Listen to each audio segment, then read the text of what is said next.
tela também.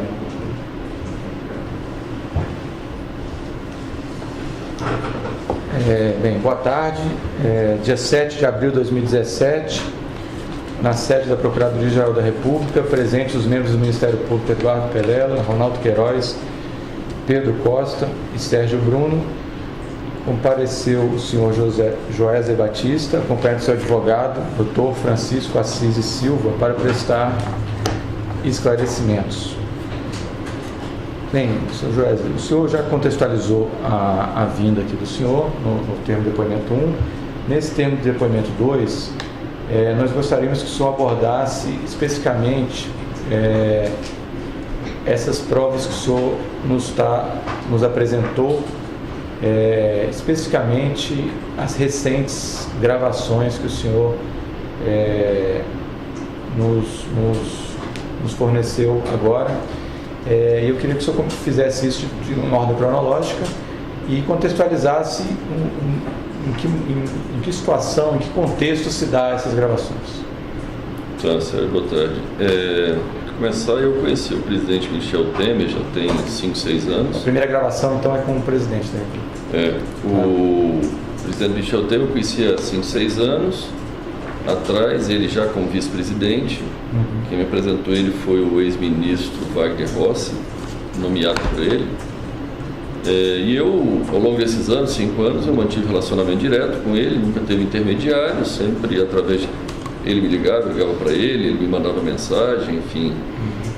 Eu fiz várias visitas a ele, seja no escritório dele da Pan-Americana, seja lá no Jaburu, ou lá no outro escritório de advocacia que ele tem em São Paulo. Até o dia quando ele virou presidente da República, daí para frente, o então ministro Gedel, que eu já conheço de longa data, me procurou e me disse que mantivesse que a continuidade do contato com o presidente se daria através dele, pelos motivos óbvios da agenda do presidente Michel passar outra condição agora. Assim, a gente se relacionou ali através do Gedel, as minhas demandas, as questões que eu necessitava em relação ao governo, foi passado através do Gedel, até que o ministro Gedel caiu, né? E caiu e eu fiquei ali sem interlocução. Eu ainda falei algumas vezes com o ministro Gedel até ele ser investigado. Quando ele passou a ser investigado, aí eu como investigado também, eu não pude mais falar com o Gedel, pela proibição da justiça. Foi onde eu procurei o Rodrigo Rocha Louro, perguntando para ele, dizendo que queria tomar um café com ele para discutir, que eu queria trocar ideia com o Rodrigo, que eu precisava falar. Só fala para a gente, quem que é o Rodrigo Rocha Louro? Ele ocupava o cargo no governo? Rodrigo, ele é um suplente de deputado, ele é suplente do ministro da Justiça, ao Serralho, né? Quando ele assumiu o ministério, o Rodrigo passa então a ser deputado. Isso recentemente agora? Agora, recentemente. Mas quando eu liguei para ele ainda estava no Palácio. Ele era para o cargo disso? Eu não sei oficialmente, ele é assessor da presidência. Assessor do Michel. Assessor da presidência. Eu liguei para o Rodrigo, falei, Rodrigo, eu precisava falar com o presidente Michel. E aí, isso era um sábado, aí passou um pouco mais tarde, ou no dia seguinte, o Rodrigo me ligou, até me comentou que o Michel teria me ligado. Eu olhei no meu celular, tinha realmente a ligação de Brasília, 061, às 5, 6 horas da tarde. Eu não conferi se essa ligação era dele, então eu imaginei que sim. Mas no domingo, o Rodrigo me sugeriu que a gente tomasse um café no lobby de um hotel, na segunda-feira. Na realidade, eu não conheço, não tinha intimidade nenhuma com o Rodrigo. Eu me encontrei com o Rodrigo, mas eu sempre soube que ele é assessor, enfim. Se você falou o nome do hotel? É no Fazano, aqui do centro de São Paulo. Certo. No hotel Fazano, no lobby, encontrei era meio-dia, até se atrasou um pouquinho, chegou meio-dia e 15. E ali eu não tinha intimidade com o Rodrigo e não sabia o que eu poderia conversar com ele, o que eu não poderia. O que eu pedi ao Rodrigo, falei, Rodrigo, eu repeti essa história, pedi a ele que, olha, eu precisava falar com o presidente Michel para dar continuidade à minha agenda aqui das questões que a gente sempre tratou lá atrás. Ele imediatamente já me disse que poderia ser no dia seguinte, terça-feira à noite, lá no Jaburu, e realmente aconteceu. Ele falou, pode se preparar que você encontra com ele terça-feira à noite lá no Jaburu e tal, eu organizo a forma de você entrar lá de forma discreta. E nesse dia no almoço, o Rodrigo tentou conversar comigo, explorar o que seria, mas como eu não conhecia o Rodrigo, não tinha intimidade nenhuma de conversar nada com ele, eu me ative a esperar, então, ir lá no dia seguinte falar com o presidente Michel. Na realidade, Sérgio, a gente vem, esse negócio das gravações, a gente vem fazendo alguns registros, entendeu, de reuniões e de coisas aí, e essa foi uma delas que eu particularmente registrei em áudio, porque eu achei que seria importante, enfim, estar registrando aquela reunião. O senhor, que dia que foi essa reunião do Palácio? Então, eu falei ao telefone num sábado, dia 4 de março. Dia 6, que era uma segunda-feira, eu estive lá no Fazano com o Rodrigo. Dia 7 à noite no Jaburu, 10 horas da noite, no Jaburu com o presidente Michel. Aí depois do presidente Michel me autorizar que a pessoa seria o Rodrigo, eu tive mais 2 encontros com o Rodrigo na semana seguinte, um dia 13 e um dia 16. Essa primeira reunião no Palácio, o senhor conversou em linhas gerais o que com o presidente? Então, em linhas gerais, eu até levei uma agenda. Eu fui lá no intuito de saber basicamente o seguinte. Primeiro, voltando um pouco atrás, tem um problema do Eduardo Cunha e do Lúcio Funaro, né? Que o Lúcio Funaro é o operador financeiro do Eduardo, do esquema PMDB da Câmara, né? O esquema PMDB da Câmara é composto pelo presidente Michel, Eduardo, enfim, alguns outros membros. Eu fui lá dizer que, olha, o Eduardo está preso, o Lúcio está preso, e a gente paga lá uma mensalidade para o Lúcio, até hoje, e... Paga apenas para o Lúcio ou paga também para o Eduardo? Não, para o Lúcio é uma mensalidade, para o Eduardo foi um montante. A gente, depois que ele foi preso, a gente pagou 5 milhões de um saldo de dívida que ele tinha créditos, supostos créditos, né, por ilícitos lá de propina, que tinha ficado num saldo anterior. Isso é relacionado àquele esquema do FGTS? Não, esse era 20 milhões que é relacionado à renovação do incentivo da desoneração tributária do setor de frango, que na época o Eduardo Cunha tramitou essa prorrogação e pediu lá 20 milhões para que isso acontecesse. Enfim, na realidade eu achava que era 15, depois ele disse que era 20, então por isso ficou esse saldo de mais 5. E aí eu fui lá falar com o presidente exatamente isso, que tinha acabado o saldo do Eduardo, que eu tinha pago tudo, estava tudo em dia, mas tinha acabado. Por outro lado, que eu seguia pagando o Lúcio R$400 mil por mês, e eu queria informar isso a ele e saber a opinião dele, né? Foi onde, de pronto, ele me disse que era importante continuar isso, e, enfim. E quando o senhor mencionou... Só um minuto. O FGTS, a propina paga anterior, já tinha sido acertado? Já tinha, isso é uma planilha, é uma planilha antiga que chegou a valores... Esses valores existiram, foram pagos. Sim. Era pago, a propina do FGTS para o Eduardo Cunha era paga... Através do Lúcio. Era a planilha que eu chamava de planilha do Lúcio, né? Naquilo se creditava tudo, seja relativa ao Ministério da Agricultura, seja relativa à Caixa Econômica, seja relativa a esses negócios da Câmara. Só para eu entender essa situação, esses valores mensais que o senhor paga e continua pagando isso ao Lúcio, e o valor que pagou ao Michel é para quê? Para garantir o silêncio deles? Qual é a razão disso? Então, agora, ultimamente, esse é que estava sendo o problema, é para garantir o silêncio dele, para manter eles calmos, né, para manter o Lúcio calmo lá na penitenciária e o Eduardo também, né? O calmo é o quê? É para eles não revelarem algum fato? Calmo, eu não sei como ficar calmo na cadeia, né? Mas para ficar em silêncio e não se revelarem, né? Enfim. Não havia algum temor de que ele fez colaboração premiada, que eles olha, eu sempre recebi sinais claros de que era importante mantê-los financeiramente, a família e tal, resolvidos, né? Esses sinais vieram de onde? Começou porque assim que ele foi preso, foi muito perto de o presidente Michel já tinha assumido, né? Foi inicialmente através do Gedel, e aí quando o Gedel foi investigado, não podia conversar mais com ele, eu fui lá falar com o presidente. E quando o senhor falou que estava cuidando, eu não lembro a expressão que o senhor usou, do Lúcio e do Eduardo, o que o presidente falou? Eu ouvi do presidente claramente ele dizendo que era importante manter isso.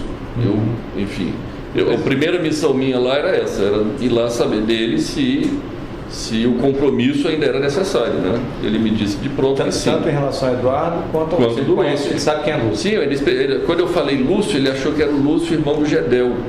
Eu ainda disse, não, presidente, não é o Lúcio Vieira Lima, é o Lúcio Funaro. Ah, tá, entendi. Aí foi onde ele disse, não. Ele fez algum comentário em relação ao Eduardo Cunha, a essa postura do Eduardo Cunha de... Ele fez um comentário, aquele questionário, que o Eduardo fica fustigando ele e tal. Eu entendi aquilo como um reforço à necessidade de eu manter, vamos dizer, financeiramente, né? Vamos dizer, porque o que eu entendo é que existe ali um grupo onde parte do grupo está preso, parte está no poder, né? E o Eduardo, o presidente comenta alguma coisa, o Eduardo pretende que seja ajudado por alguém, que faça alguma coisa por ele? Ele me fez um comentário curioso que ele disse, o Eduardo quer que eu ajude ele no Supremo? Poxa, eu posso ajudar com 2, com 11 não dá. Eu também fiquei calado, ouvi ele, não sei como o presidente poderia ajudá-lo. Tá. Isso foi essa gravação. Tá. Depois dessa, mais uma coisa sobre essa. Nessa reunião, o senhor disse que tinha uma agenda de interesse. Então, a primeira coisa foi falar com ele que eu estava mantendo financeiramente os 2 e o quanto isso deveria continuar e tal. Ele me confirmou que seria importante. Aí eu passei para a segunda fase, para a segunda parte da minha reunião, que foi perguntar a ele quem seria o interlocutor, dado que o Gedel tinha caído. Ele me disse que era o Rodrigo Rocha Louras, e eu ainda falei para ele, ainda perguntei para ele, falei, presidente, mas todos os assuntos, que a gente conversa assuntos, né, tem assuntos íntimos, né? Ele me disse com a palavra, o Rodrigo é da minha mais estrita confiança. Aí, depois dessa palavra, né, eu disse, tá bom, então, da agora para frente, não lhe incomodo mais, sigo falando com o Rodrigo.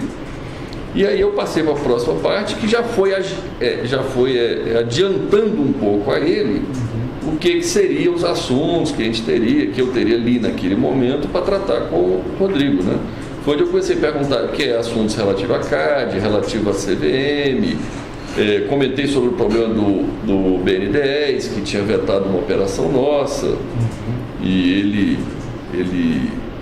eu tive informações de que ele intercedeu pessoalmente a favor, tentando nos ajudar, e depois ele me confirmou pessoalmente que, olha, eu falei pessoalmente com a presidenta do BN10, mas ele me descreveu, eu não sei se ele me disse que esteve no Rio de Janeiro, falando com o presidente e tal, mas que no final não deu certo.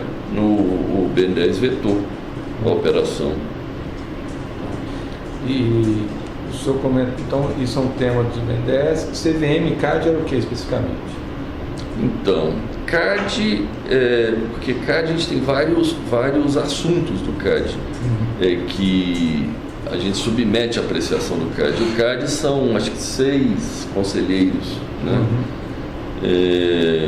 E o presidente do CAD está em aberto.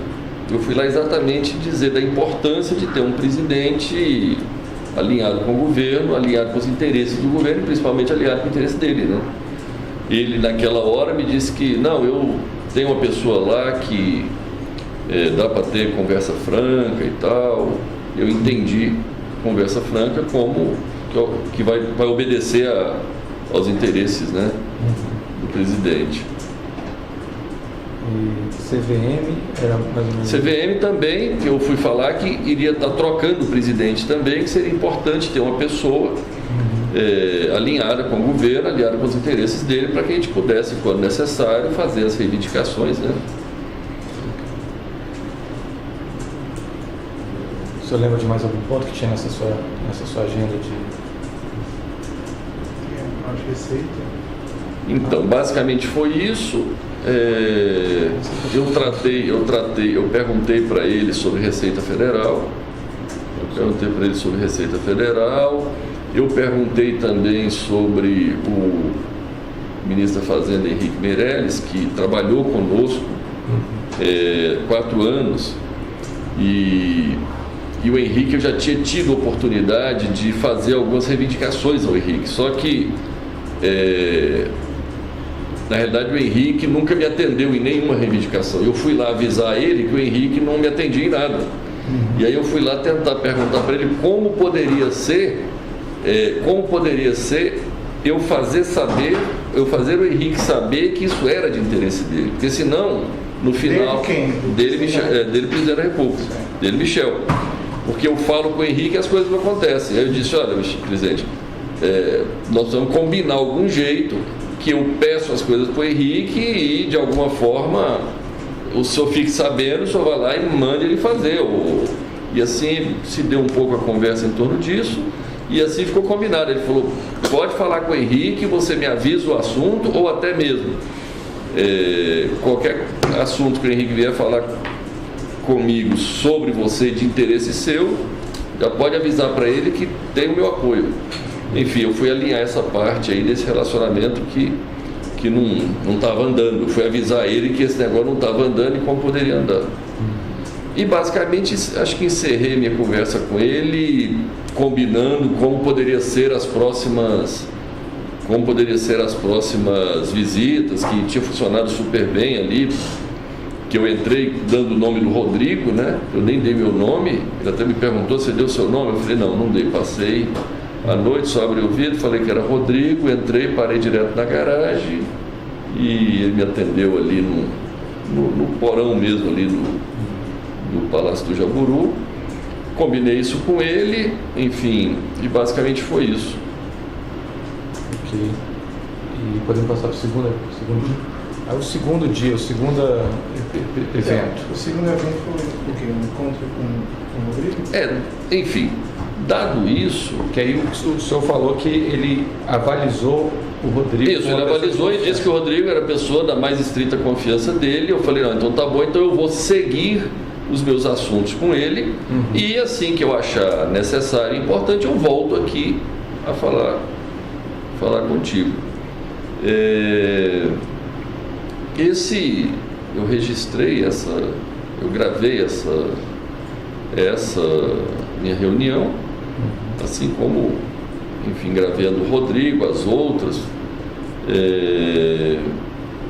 e na realidade eu quando gravei lá, eu não imaginava estar usando isso, né, para provar amanhã o que, mas se é necessário, nós vamos. Né?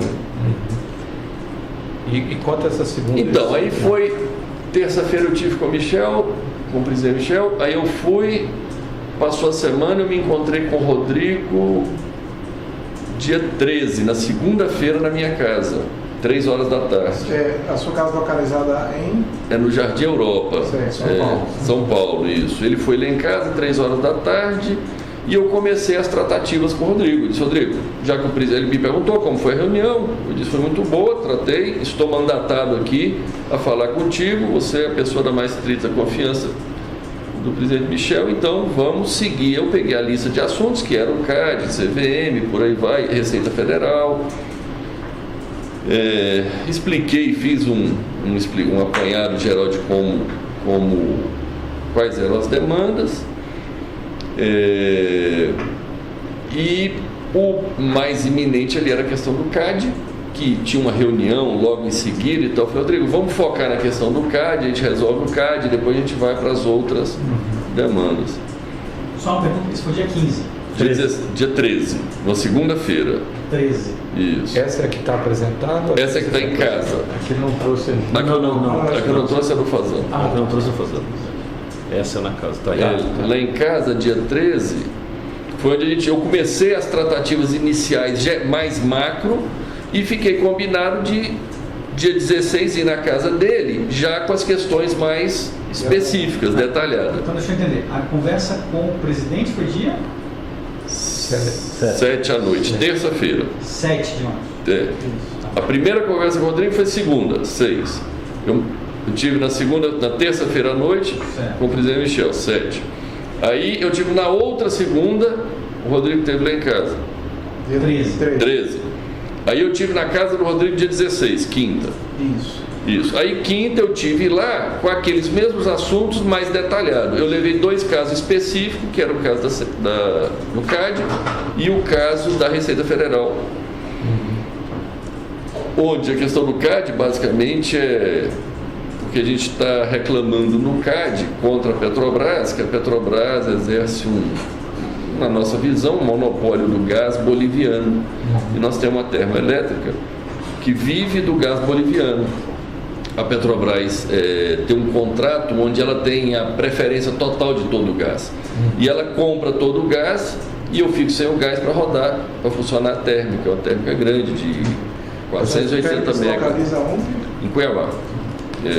O senhor explicou isso para o Rodrigo, o que ele fez? Ele entendeu perfeitamente, ele fez várias perguntas, ele se interessou, ele foi bem diligente, entendeu perfeitamente. E depois quando estava claro para ele o que era a situação, ele ligou para a secretária dele, pediu para conectar com alguém do CAD que eu não conhecia. Ele até botou em viva voz para me ouvir. E ele falou com, acho que é Gilvando, uma coisa assim. Falou do caso, explicou e tal, e explicou que seria importante olhar com carinho a questão. Explicou como ia ser as reuniões e tal. E, assim, para mim ficou claro ali que a coisa ia andar, né? Aí quando ele desligou, ele me falou, ele entendeu a ligação. Essa decisão do CAD poderia representar um benefício econômico? Então, eu expliquei a relevância dessa decisão. A relevância dessa decisão é entre a planta não funcionar, ficar parada, ou seja, não gerar nenhum resultado, ou gerar... A planta, só para ficar claro, a planta é a usina. É uma usina termoelétrica. É a termoelétrica de Cuiabá. Tá. Ela entre ficar parada ou funcionando, ela pode, eu expliquei isso para ele, pode ganhar 1 milhão, 2 milhões ou até 3 milhões por dia, né? Eu estava falando ali para ele entender a relevância do assunto, né? Ele entendeu. Eu expliquei que tem 2 situações. Tem uma que é vender no curto prazo, que é spot, energia spot, que é no PLD do dia. E tem outra que é a intenção até, que é fazer um contrato de longo prazo de venda e um contrato de longo prazo de compra de gás. Só que, enfim, infelizmente, as coisas ultimamente, ou faz vários tempos, não funciona se você não entrar em acordo com o político e acertar a propina e acertar o preço para as coisas andarem. Mesmo coisas do nosso dia a dia, porque nós temos a termoelétrica é nossa, o gasoduto é nosso. Tudo que eu queria na minha vida é que a Petrobras não existisse na minha vida. Eu falo sempre para a Petrobras, se você não existisse na minha vida, eu estava bom, porque eu não preciso da Petrobras, não preciso do governo brasileiro, não preciso de nada. Eu só preciso que você não compre todo o gás e deixe inclusive nós temos acordo de compra de gás com o boliviano. Só que o boliviano, a Petrobras puxa tudo e a gente fica sem. Aí o senhor está falando da estimativa que pode gerar de... Aí eu expliquei para o Rodrigo exatamente 1 milhão, 2 milhões, 3 milhões, no intuito, porque é o seguinte, a planilha do Eduardo acabou, a planilha do Lúcio acabou de no intuito de que nós temos que viabilizar para mantê-los lá, para manter a família do Eduardo, a família do Lúcio, tem que fazer mais negócio, que tem que prometer mais propina, que tem que reservar mais, né? E dentro desse contexto eu estava dizendo o potencial que daria, que no curto prazo, aí eu falei para ele que podia pagar 5%, o qual ele concordou. Eu expliquei que a gente abriria uma planilha e à medida do necessário a gente iria ali 5% do lucro da termoelétrica. Se desse certo. Se desse certo que o CAD dá decisão favorável a nós para que a Petrobras fornecesse o gás para nós, porque a Petrobras compra tudo e aí ela fica monopolizada. A gente precisa do gás, a gente não consegue comprar o gás. E aí ela não vende o gás, ou quando vende a um preço exorbitante, de forma que a gente nunca consegue ganhar nada. Quando a energia sobe de preço, ele sobe o preço do gás. Quando cai de preço, ela cai o preço do gás. Então a gente fica 100% refém da Petrobras. Quando o senhor falou de 5%, qual foi a reação do Rodrigo? Não, ele disse, tá bom. Mas ele entendeu do que o senhor estava falando, 5% era 5% do lucro. Sim, propina, lógico. Sim. E aí depois disso, que o senhor falou disso? Não, logo em seguida nós falamos do longo prazo, eu expliquei para ele o potencial que daria isso, que essa planta, se fizer um contrato, essa planta foi um investimento de $1 bilhão. São 700 quilômetros de gasoduto próprio. Quem investiu isso foram os investidores americanos, que se cansaram da confusão brasileira e não estavam dispostos a pagar propina para os políticos, então ficou com a planta hora fechada, hora tiveram que arrendar para a Petrobras a preço de banana. Aí eu estava explicando para ele o seguinte: Rodrigo, de longo prazo ele precisa vender a energia com 25 anos e comprar o gás com 25 anos. Isso tem potencial de dar um lucro de 7 bilhões, 7, 8 bilhões, que é 480 mega durante 24 horas, 25 anos, se o lucro for R$100 por megawatt. Trazido isso a valor presente, é como um resultado de 3, 4 bilhões, 3 bilhões e meio. Eu estava explicando para ele isso, que esse seria o grande negócio da termoelétrica, e indicando claramente que eles poderiam ganhar bastante dinheiro ali com esse deal, com esse negócio. Tá. E aí? Então o senhor tratou da agenda do CAD, deixa eu te explicar. Tratou da agenda dos outros órgãos também? Então, terminou o negócio do CAD, eu fui falar do outro assunto que eu levei especificamente para ele, que também é outro problema, que é o que os políticos mais souberam fazer ultimamente, é arrumar dificuldade para vender facilidade, né? Que tem um outro problema, é que os créditos fiscais gerados na instância federal, de PIS e COFINS, porque como nós somos um grande exportador, a gente tem um acúmulo muito alto de crédito de PIS e COFINS. A gente usa esses créditos para pagar as dívidas do INSS. Só que isso hoje é tudo via liminar na justiça. Aí eu estava falando para ele da importância de legalizar isso, de fazer algum, eu não sei, alguma lei, algum ato normativo para poder regulamentar isso. Inclusive explicando, por isso que eu digo criar dificuldade para vender facilidade, porque é o seguinte, eu estava explicando para ele que se você não paga o INSS, está devendo o INSS, mas você tiver uma restituição em dinheiro, o INSS vai lá e pega o teu dinheiro para pagar. O inverso não é verdadeiro. Se você tiver o crédito e quiser pagar o INSS, aí ele não aceita. Enfim, é uma questão mais uma tecnicalidade. E ele me disse que teria plena condição de resolver, como sempre eles, tanto ele quanto o presidente Michel, eles sempre se articularam muito bem nas soluções aí das questões, quanto o Eduardo Cunha também era muito hábil. A solução seria ele deu alguma sugestão de... como é que seria? Eu não entendo muito bem de legislação, mas ele me falou lá algumas ações que ele poderia tomar, que ele tinha gente lá, que ele poderia Eu já conhecia esse assunto, esse tema. Ele já conhecia, ele sabia desse assunto, ele até me comentou que esse assunto já estava na Câmara, já tinha na Câmara um assunto relativo a isso. Mas tinha outras pessoas pleiteando, outras a esse assunto. Então eu não me recordo. O senhor tratou da CVM também? Então, da CVM eu perguntei para ele, da CVM eu não tinha nem tenho nada específico hoje lá, eu expliquei isso para ele.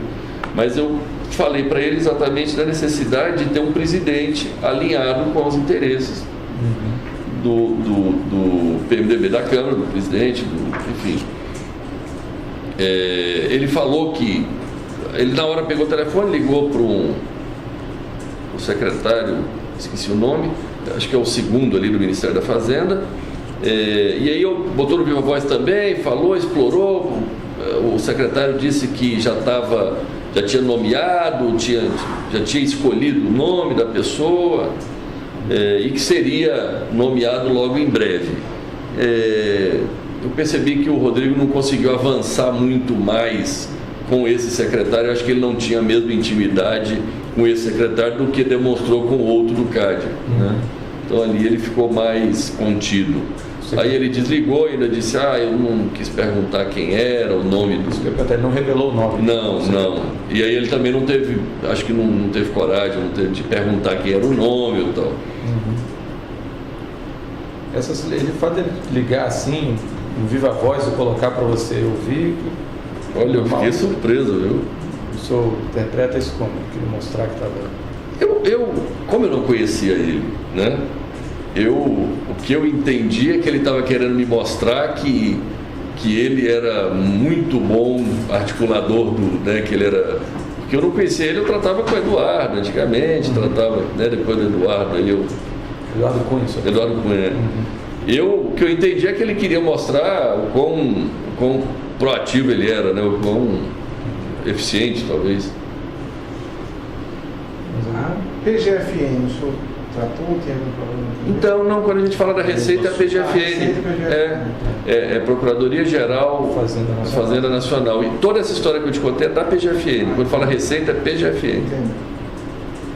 Ele comentou também, você está me falando aí um negócio que eu não tinha lembrado, ele comentou também que eles estavam vendo para trocar o secretário da Receita, o Rachid e tal, que eles estavam olhando para fazer mudanças e tal. Vocês conversaram também, o senhor falou que conversou sobre a situação do Eduardo Cunha e do Bolsonaro com o presidente Michel Temer. Você também conversou com o Rodrigo Loures sobre essa situação do Funaro e do Eduardo Cunha? No dia na casa dele, eu sempre, no dia na casa dele, depois que eu falei lá da propina dos 5%, da planilha que a gente abriria e tal, quando a gente estava saindo, eu voltei a falar com ele, com o Rodrigo, que o Lúcio tinha até ficado nervoso essa semana e tal. Ele falou, mas nervoso por quê? Eu falei, não, porque atrasamos o pagamento para pagar e tal. Eu falei, mas não tem porquê. Enfim, eu expliquei para ele, eu disse, mas já está tudo calmo, tudo tranquilo. E ele me perguntou do Eduardo, eu disse, não, o Eduardo está lá, está calmo, enfim, não tenho notícia dele, está tudo bem. Enfim, aí terminou meu encontro. Mas isso foi no mesmo contexto, então, ele também havia essa preocupação de deixar calmo o Eduardo e o Lúcio. Ele perguntou alguma coisa, como é que eles estão? O Rodrigo em si nunca me falou diretamente, até porque eu não sei se o Rodrigo sabe o quão importante é manter foi o primeiro encontro que eu tive com o Rodrigo e eu tive com o Michel quando era mais o Gedel e o Michel, era bastante consolidada a ideia de que todo mundo sabia o que estava acontecendo. O Rodrigo, eu conheci ele, foi uma, duas conversas, né? Eu tive com ele 3 vezes. Né? Enfim, porque eu não me relaciono com o Rodrigo. Né? 100% do meu negócio é com o presidente Michel.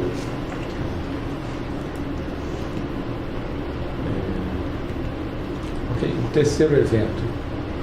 Mais alguma coisa sobre esse? Mais alguma coisa? Eu fiquei com a dúvida aqui, até para escrever. Esses 5%, o senhor falou também no contexto da planilha do uso e do fundário. Então esses 5% eram com essa mesma finalidade? Iria abrir uma nova planilha com novo crédito para, enfim, porque o dinheiro estava acabando, né? Eu liquidei tudo do Eduardo e o do Lúcio eu estava pagando 400 mil lá. Mas... Só para ver se a gente entendeu. Assim, esses esquemas geravam créditos. Isso, propina. E aí você ia honrando. Pronto, isso. Mais ou menos com uma conta corrente. Quando essa conta zerava, precisava de um novo. Às vezes ficava negativo. Às vezes ficava negativo, que eles continuavam pedindo, não paravam de pedir dinheiro. Às vezes ficava negativo, aí eles ficavam loucos lá atrás que precisavam fazer alguma outra coisa errada para poder gerar outro crédito e... Bem, a forma de pagamento depois a gente vai detalhar no momento oportuno do anexo, né? E montante, especificamente. Mais uma coisa? Não. Vamos passar para o próximo evento? Vamos passar para o próximo evento. Tá. Só para deixar claro, estou tomando nota aqui de algumas coisas dos suplementos. O primeiro foi dia 7, Quer um calendário? 7 de março. O primeiro encontro com o Rodrigo, não. Primeiro encontro com o Rodrigo foi dia 6, no Fazano. Rodrigo, dia 6 nós não temos áudio disso. Eu tenho, só que eu não te dei. É que não terminou. É porque eu tinha esquecido desse. Você gravou, mas não entregou. 6 de março é segunda-feira. 6 de Isso. março. Depois, o segundo... Foi no dia seguinte. No dia seguinte, dia Com o 7, aqui em presidente. Brasília. Isso. Ok. Aí depois dia 13, na segunda-feira. Dia 13, com o Rodrigo de novo. Na minha casa. Em São Paulo. Na minha depois, casa. no dia 16, Na casa dele. Aqui. Pronto. Tá. O senhor lembra o endereço da casa dele? Do Rodrigo? É. Eu tenho, Tá, não lembro de cabeça. Lago, É QI 25. Essa é QI 25. Eu tenho. Tá, depois o senhor fornece. Mas é Lago Sul, Lago Norte? Lago Sul. Mais algum professor? Próximo evento. Que o senhor... Isso encerra o assunto PMDB da Câmara. Isso. Tá. Pronto. Ok. Então, então o senhor vai falar de um evento que Teve outro evento que eu também registrou. registrei também, trouxe aqui para vocês, que enfim, de um senador, do Aécio, Aécio Neves. o qual eu conheci ele na campanha de 2014, e nós fomos o maior doador de campanha deles. Em 2015, ele seguiu precisando de dinheiro, eu acabei, através da compra de um predinho, não sei como, lá em Belo Horizonte, por 17 milhões, esse dinheiro chegou nas mãos dele. Aí depois, no ano seguinte, 2016, ele dizendo que esses 17 milhões era para pagar restos de campanha e tal. Que já tinha acabado a eleição. Que já tinha, a eleição foi em 2014. E a eleição de 2014 também teve um monte Agora, de caixa esse 2. imóvel foi uma compra normal ou o imóvel está dando preço de mercado? Precisava de 17 milhões e tinha um imóvel que dava para fazer de conta que valia 17 milhões, enfim. Houve um superfaturamento do imóvel para justificar esse Sem dúvida, né? A gente não estava atrás de comprar um imóvel em Belo Horizonte. E de quem que era esse imóvel? Você recorda? Então, era de um jornal. A gente depois fornece. Ah, tá. Não, só para saber, mas é uma pessoa... Uma pessoa ligada a ele. Quem indicou para a compra do imóvel foi o Aécio. Tá. Aí é uma pessoa ligada, ele é um amigo dele, que tem esse imóvel. Aí esse dinheiro deve ter chegado na mão dele de alguma forma. Tá. E aí no ano... Só um detalhe, mas chegou na mão... Mas como é que foi o pagamento para o dono do imóvel? Foi legal, foi via banco mesmo. Isso. Tá. De acordo com a escritura É de do Minas. imóvel. É de Minas. Tá. Aí tudo bem, de alguma forma chegou na mão do senador E aí, quando foi em 2016, um dia na casa dele, ele me pediu 5 milhões lá e eu não dei. E logo começou as investigações em cima de mim. Eu até chamei esse amigo dele, o Flávio, pedi a ele, pelo amor de Deus, parar de me pedir dinheiro, porque eu já estava sendo investigado e ele lá, Flávio de quê? Eu não lembro, depois eu posso te dar Flávio Jacques Carneiro. Flávio Carneiro. Tá. Aí o senhor pediu para não... E aí eu pedi o Flávio, falei, Flávio, pede o Aécio lá, ele me pediu 5 milhões lá para pagar advogado, mas eu não posso, eu estou sendo investigado. Já tinha começado a ser investigado na CEPS. Sim, na operação CEPS. Aí ele foi, acho que falou com a Aécio, porque tanto é que o Aécio parou de me ligar, nunca mais me ligou. Aí quando foi Aí tinha sumido, o Aécio tinha sumido. Quando foi agora em janeiro ou fevereiro, em fevereiro, eu recebo, enfim, uma ligação de um amigo em comum. Fevereiro de 2017. Isso. De 2017. Eu recebo uma ligação de um amigo em comum dizendo assim: Joesley, você tem como receber uma pessoa sábado? Eu não sabia quem era nem nada, mas como era uma pessoa conhecida minha, eu disse: tem. Enfim, eu estava até na escola, nós temos uma escola, um projeto social nosso. Eu estava lá no sábado e tal, chega uma pessoa, quando eu vejo, se apresenta como Andréa Neves, irmã do Aécio. Aí ela foi lá, me disse que o Aécio mandou me procurar e tal, precisava de 2 milhões para pagar advogado. E que seriam advogados que a gente já trabalhava. Na época eu tomei nota lá, eu disse: André, me dá teu número aqui, deixa eu ver, deixa eu pensar, porque pagar nota de advogado não dá mais, porque eu já estou mais do que investigado e ainda ter superfaturamento de advogado por serviço não prestado, para poder, esse negócio vai dar errado. Inclusive eu avisei a ela que no fundo nós precisávamos era tentar arrumar, maquiar, fazer uns contratos fictícios ali para tentar dar ar de legalidade do que a gente tinha feito em 2014, da campanha, que teve um monte de coisa ilegal lá que a gente fez na época da campanha. Aí ela entendeu, tal, tudo bem. Eu sei que eu sumi, eu não fiz nada. O primo do Aécio procurou a pessoa que trabalha comigo. E aí falou, cobrando, falou: esse primo? É o Fred que procurou o Ricardo. Aí o Fred procurou o Ricardo procurou o Fred, alguma coisa assim, para acertar esses contratos, esses negócios. Aí, lá no meio da conversa, discutindo como acertar esses contratos fictícios e tal, o Fred cobrou de novo. E aí o Ricardo veio me cobrar. Foi quando eu falei: Ricardo, é o seguinte, eu só converso esse assunto com a Aécio, eu não conheço a irmã dele. Ele manda a irmã dele num sábado vir me procurar. Se o Aécio fala comigo, eu posso pensar o que fazer, mas se o Aécio falar comigo, eu não vou fazer. Tá bem. Eu falei isso, teve um sábado ou um domingo, eu não entendi bem. André me liga me perguntando se eu ia ao Rio de Janeiro, se eu estava indo no Rio. Eu falei: não, André, eu não estou indo no Rio, eu estava em viagem. Ele falou: não, então eu confundi e tal. Como é que faz aquele negócio? Eu disse: olha, eu preciso falar com teu irmão. Assim, eu acho que o Ricardo com o Fred lá marcou na sexta-feira seguinte. 24. Você lembra do dia? Dia 24 de março. Na sexta-feira. Recente, tá? Tá, então pronto, dia 24 de março.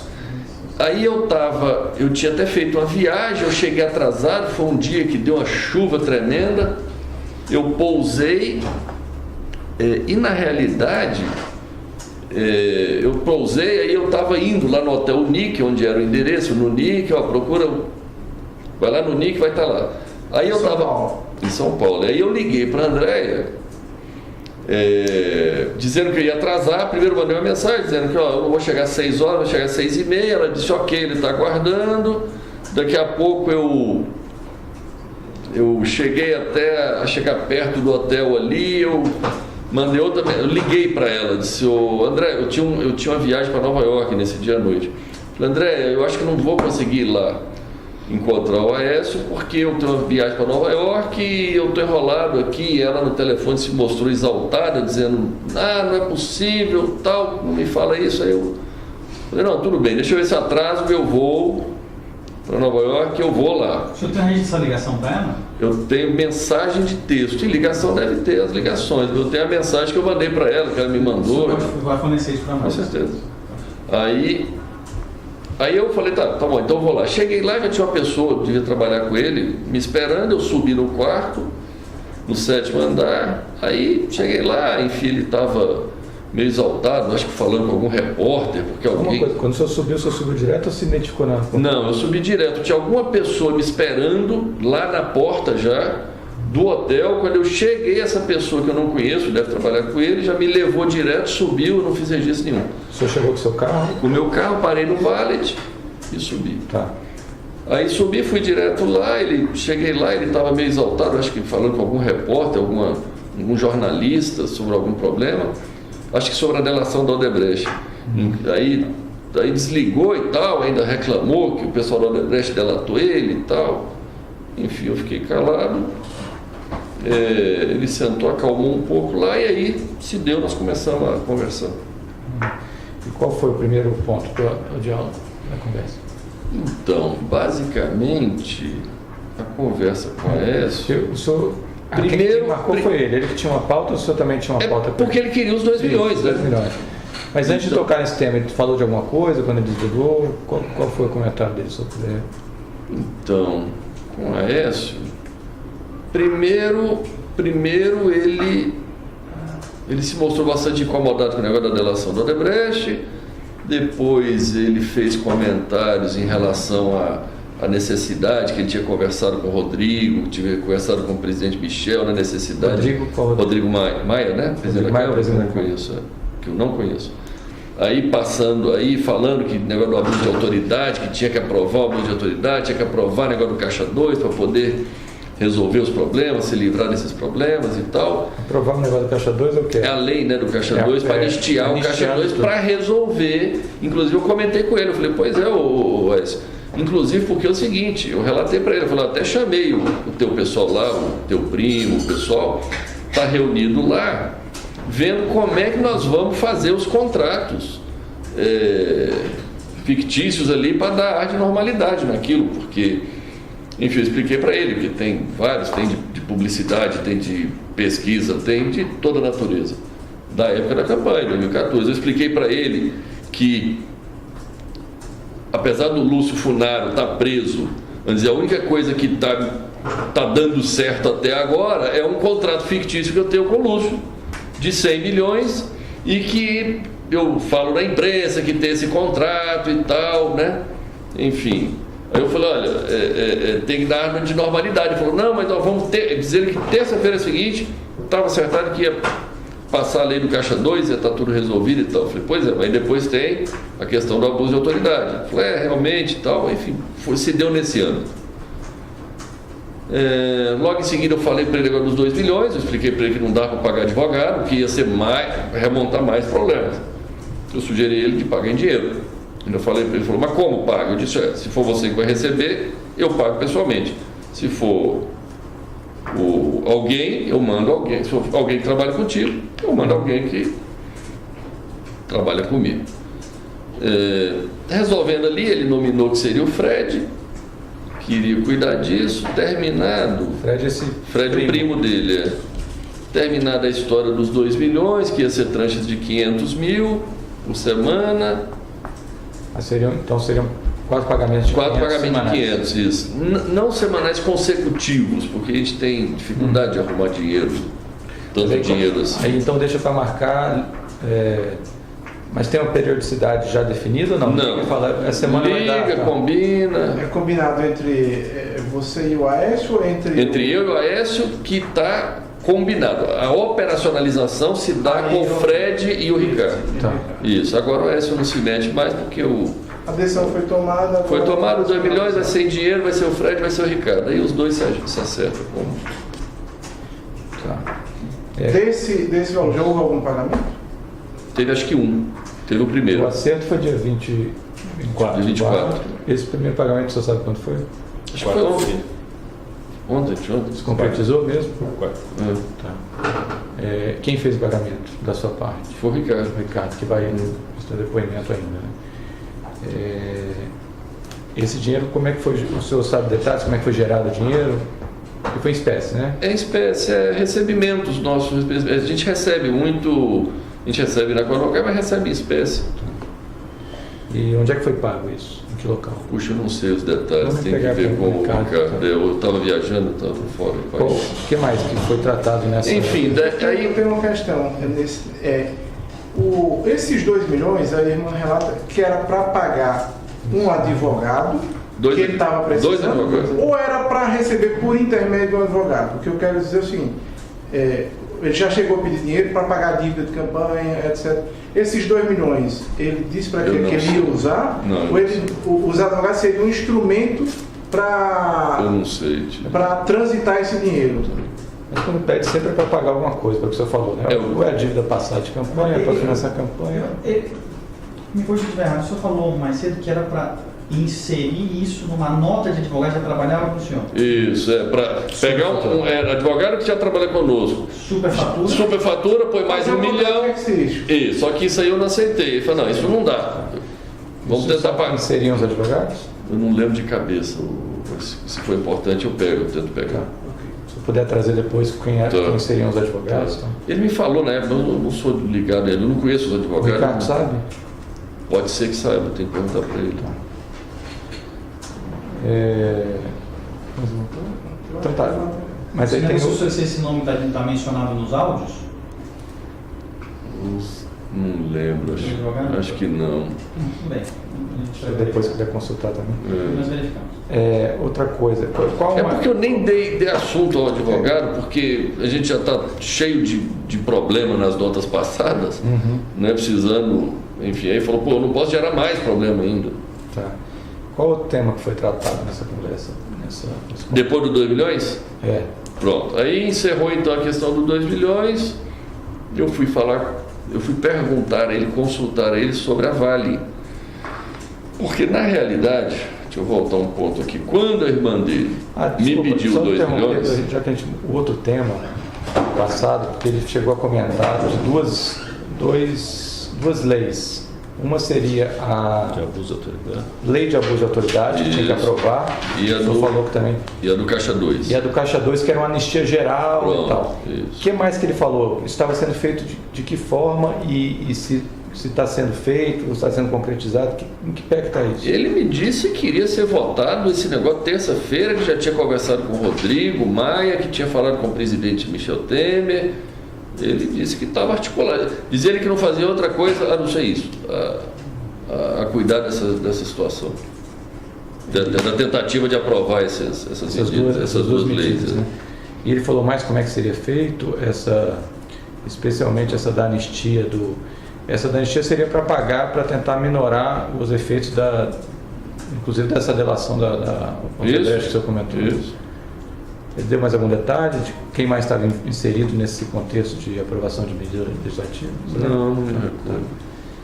Então, voltando, qual o segundo tema que o senhor estava mencionando? Eu interrompi. Então, passou essa questão, porque voltando lá, o dia que a André me procurou, ela me pediu esses 2 milhões e me pediu, e me falou que precisava de outros 40 milhões.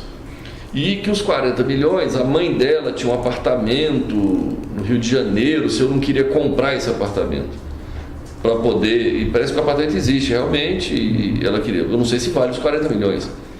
Mas aí eu nem fui lá, nem nada, isso aí eu não Esse apartamento seria de quem? Isso que é da mãe dela, onde a mãe dela mora. Mãe dos dois, né? Isso, é a mãe deles. E eles estariam precisando de 40 milhões e sugeriu que comprasse o apartamento da mãe por 40 milhões. Parece uma história similar. É similar ao do prédio. Do prédio de Belo Horizonte. Similar ao do prédio. Sim, ela falou aí, por causa dos 40 milhões, eu falei para o Aécio, eu fiquei sabendo que você é que está nominando o presidente da Vale. Companhia Vale. Ex-Vale do Rio Doce. Isso, ex-Vale do Rio Doce. Aí ele foi e me confirmou, disse, realmente, é isso mesmo. Aí eu falei, olha, tem uma pessoa que é o Dida, que é o ex-presidente da Petrobras, que é o ex-presidente do Brasil. Edmar Bendini, Bendini. Qual é o nome dele? Aldemir Bendini. Isso. Conhecido como Dida. O Dida. Eu falei, a André tinha me falado dos 40 milhões, negócio do apartamento. Agora tem aí a presidência da Vale. De repente, você nomina o Dida e que lá com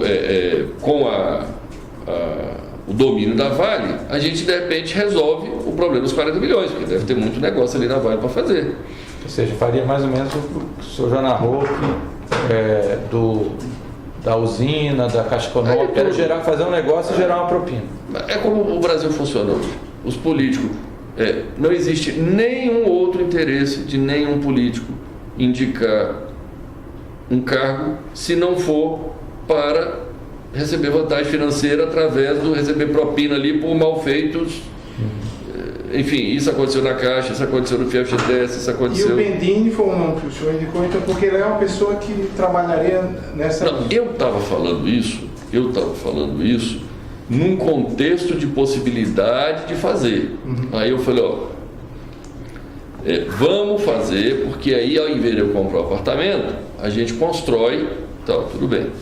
Aí na hora de pronto ele disse assim, não, mas não pode, porque eu já nominei. Eu já coloquei uma pessoa lá, não posso te falar o nome, porque... Colocou ele, na verdade já tinha indicado. Já tinha indicado, não tinha saído ainda. Era sexta-feira, disse que o nome ia sair segunda-feira, e parece que saiu mesmo. Aí foi, segunda-feira, saiu o nome, aí eu entendi o que foi o presidente lá, voltando. Aí eu falei para ele, aí ele falou, não, aqui não dá, que o presidente tal, diz ele que... Manipulou. Eu não entendo como, parece que a Vale tem uma governança para ter independência na eleição, na escolha do presidente. Mas parece que eles têm algum jeito de fraudar esse troço e virar presidente alguém com nominação política. Ou seja, a Vale deve recrutar no mercado alguém. Mas eles manipulam esse sistema aí para poder virar presidente ou indicado. Indicação política. Ele me explicou isso. Tá. Ele disse, olha, nós fizemos de um jeito lá que em tese é algo independente, mas na prática o candidato da gente vira um candidato, acaba ganhando. Pronto. Aí ele me explicou isso, mas me explicou de pronto que eu poderia escolher qualquer uma das 4 diretorias,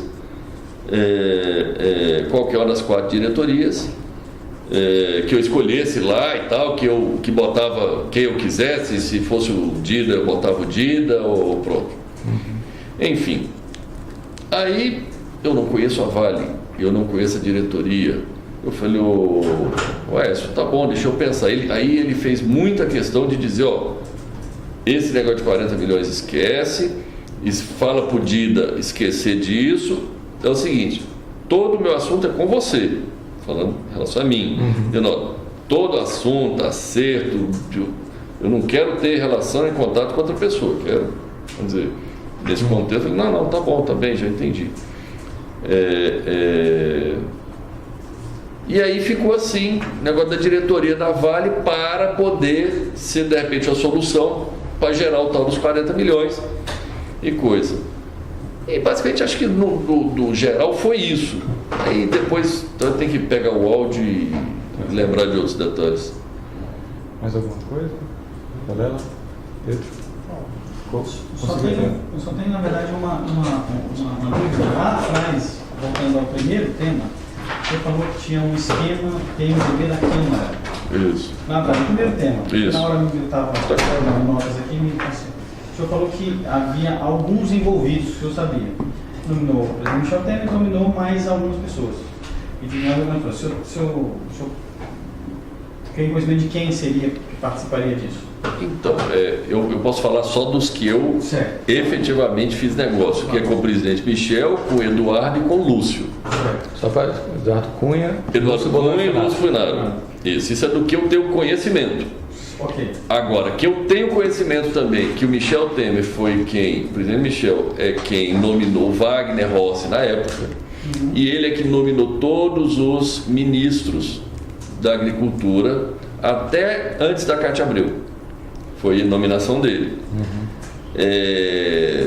Eu ouço na imprensa que o ministro Eliseu Padilha, que eu nunca tive, eu conheço ele, mas nunca tratei de nada ilícito com ele. Aí tive já eu conheço o Moreira Franco,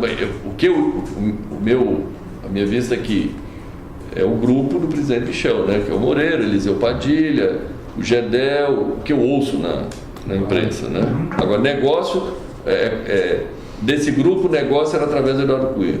Entendi. Tem mais um ex-parlamentar desse grupo. O senhor já teve algum tipo de negócio com o ex-deputado Henrique Eduardo Alves? Não, também não. Mas eu sei que é do grupo. Né? Eu ouço falar e sei, já ouvi deles ali. Né? Na realidade, complementando aqui, tá? Eu ouvi isso, não é só da imprensa, não. Eu já ouvi isso deles. Deles, né? Tá? De que esse é o grupo deles. Entendi. Só para finalizar, já que a gente está falando de relação pessoal, o Lúcio o senhor conheceu como? Conheci em 2011 através de um amigo em comum, que foi assim que eu dei entrada no pedido do FIFGTS. Na época eu achei que tinha sido uma coincidência, hoje eu acredito que não foi coincidência. Eu dei entrada no pedido do financiamento do FIFGTS, eu não conhecia o Lúcio nem ninguém. Na semana seguinte aparece um amigo em comum, foi lá no meu escritório e disse: Wesley, eu tenho uma pessoa querendo te conhecer. Aí foi lá, me apresentou, falou: esse rapaz chama Lúcio Funaro, ele quer te conhecer, eu não sei o que é, saiu da sala e me deixou sozinho com o Lúcio. Aí o Lúcio veio dizer: você deu entrada lá no FIFGTS, no pedido, eu tenho como lhe ajudar, eu tenho pessoas lá e tal, e se referiu ao Fábio Cleto. Tá. Foi daí para frente que isso acabou virando o modus operandi do Lúcio e do Eduardo, e que eu entendo do grupo ali, que ficam mapeando aonde você faz negócio, negócios legítimos seu no dia a dia. Vou dizer, esse negócio do FIFGTS, nós construímos a fábrica. A fábrica existe, construiu, não foi desviado o dinheiro, a gente paga o juro, está lá. Só que, assim como os outros, eles ficam mapeando aonde é que você tem problema, onde é que você tem negócio, eles vão lá, criam um problema, criam dificuldade, você faz um acerto com eles, aí a coisa anda. Basicamente esse é o modus operandi dessa turma. Alguma coisa? Não, mais nada. Pedro? Tá. Então, o senhor quer falar mais alguma coisa sobre esse tema? Porque a gente ainda depois tem outros... Não, comentei aqui. Tem mais alguma gravação que o senhor queira mencionar? Não. Tá. Então vamos encerrar esse termo. Termo 2, dia 7 de abril de 2017.